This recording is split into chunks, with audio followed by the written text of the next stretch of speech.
Really sad news. Hall of Fame, Country Music Hall of Fame member Loretta Lynn, a beloved country music artist, has passed away at the age of 90 years old. What does it mean to be a legend?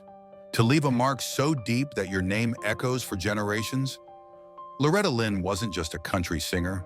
She was a force of nature, a woman who rose from the coal dust of Kentucky to become the queen of country music.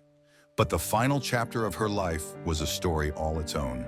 A story of loss, resilience, ghostly encounters, and a fiery refusal to be forgotten. In her twilight years, Loretta claimed to have been visited by the ghost of Johnny Cash, the man in black himself. It wasn't just a fleeting shadow, it was a haunting presence that shook her to her core. Tonight, we'll unravel the dramatic last years of Loretta Lynn, the triumphs, the tragedies, the strange supernatural moments, and how, even as her body failed, her spirit blazed brighter than ever. By the late 1980s, Loretta Lynn had already cemented her place in country music history. Her songs, raw, honest, often controversial, gave voice to women's struggles and strength in a way few dared to. She had been the first woman to win the Country Music Association's Entertainer of the Year, to have a number, one hit written entirely by herself, and to break down barriers for women in country. But the road was never easy. Even as the 80s closed, Loretta slowed down recording, but the music world's recognition of her greatness never dimmed. In 1988, she was inducted into the Country Music Hall of Fame, an honor long overdue. It was a moment of validation, but also a reminder that her era was shifting, with new voices rising. Yet Loretta was never one to quietly step aside. In 1993, she returned with a collaboration that surprised many, Honky Tonk Angels. Alongside Tammy Wynette and Dolly Parton, Loretta helped revive the classic country sound with a fierce, feminine power trio that celebrated the genre's roots while asserting its modern relevance. The album was a critical and commercial success, proving that Loretta's voice was far from silenced. She followed this with Still Country in 2000, an album that showed her unyielding dedication to her craft. But Loretta's legacy wasn't just about albums and awards. It was about telling stories, her story, and the stories of the countless women who saw themselves in her songs. And she was still writing. Then came an unexpected partnership, one that bridged decades and genres. In 2004, Jack White, the enigmatic frontman of the White Stripes, approached Loretta Lynn with a bold idea: to produce an album that would honor her legacy while introducing her to a new generation of fans. The result was Van Lear Rose, an album recorded in Nashville's legendary Cash Cabin studio, where Johnny Cash had once created some of his greatest work. Loretta wrote every song on the album. It was raw, rebellious, and heartbreakingly honest, a return to form that also felt fresh and urgent. Critics were stunned. Van Lear Rose earned Loretta 2 Grammys, one for Best Country Album and another for Best Country Collaboration for the duet Portland, Oregon with Jack White. Suddenly, the coal miner's daughter was relevant again in a way few had imagined possible. This album wasn't just a comeback, it was a rebirth. But perhaps the most chilling moment of Loretta's late career came in 2016. She was recording Full Circle, an album that revisited many of her classic songs. This time, she was at Johnny Cash's old studio, an intimate, almost sacred space nestled in Hendersonville, Tennessee. The air was thick with history, the shadows seemed longer, and then something happened that defied explanation. As Loretta sang, she swore she saw a man in a gray suit walk through the door, a man she immediately recognized. Johnny Cash! Her heart pounded. She stopped singing, stared in disbelief. It felt like a visitation, a moment suspended between worlds. Was it a trick of the light, a memory made flesh? Or was the spirit of the man in black still guarding the music, still watching over those who carried his torch? Loretta never said for sure, but she carried the memory of that ghostly visit with her until the end.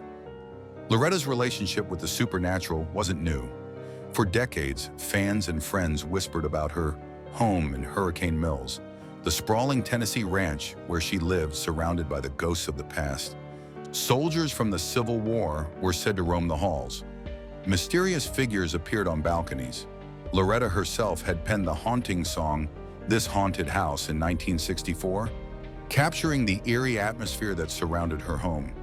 Some say the spirits were restless because the land held so much history, pain, hardship, and love all layered into the soil. Others believed Loretta had a unique sensitivity, a soul who could see what others couldn't.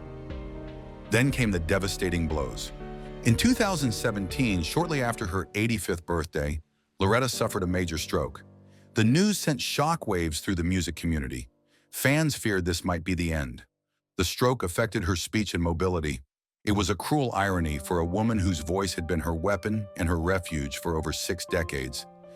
As if that weren't enough, in 2018, she broke her hip in a fall, an injury that would sideline even the strongest.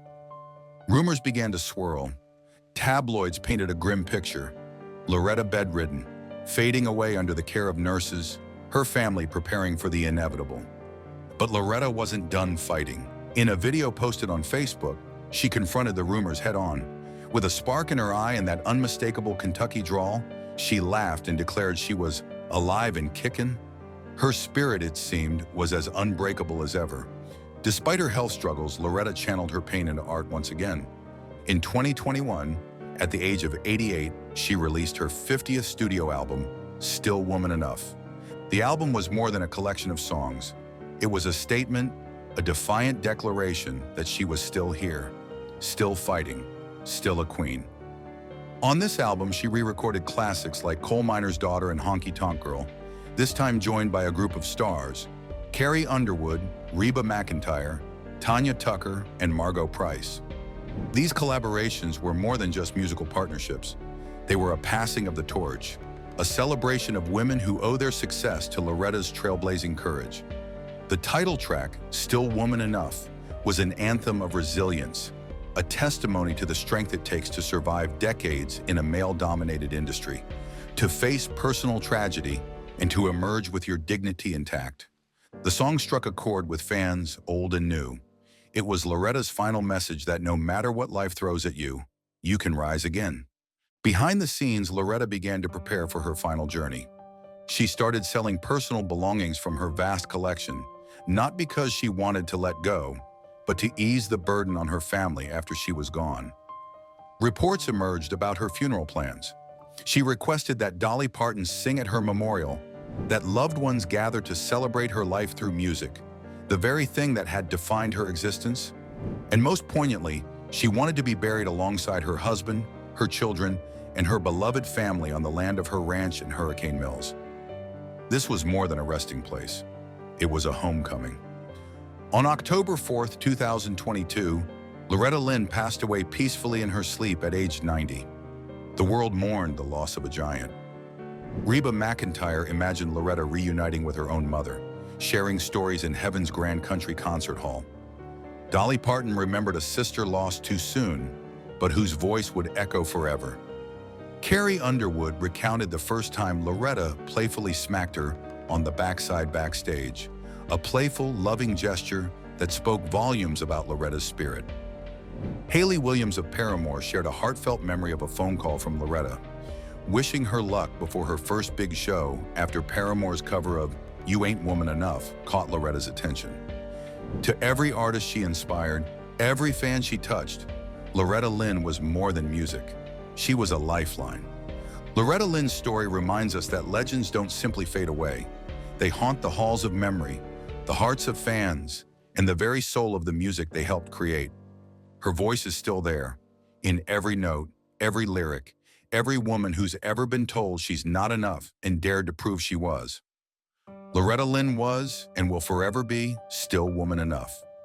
If Loretta's story moved you, hit the like button and subscribe for more deep dives into the lives of music legends, and tell us in the comments below, do you believe Loretta really saw Johnny Cash's ghost? Or was it something even more profound? Until next time.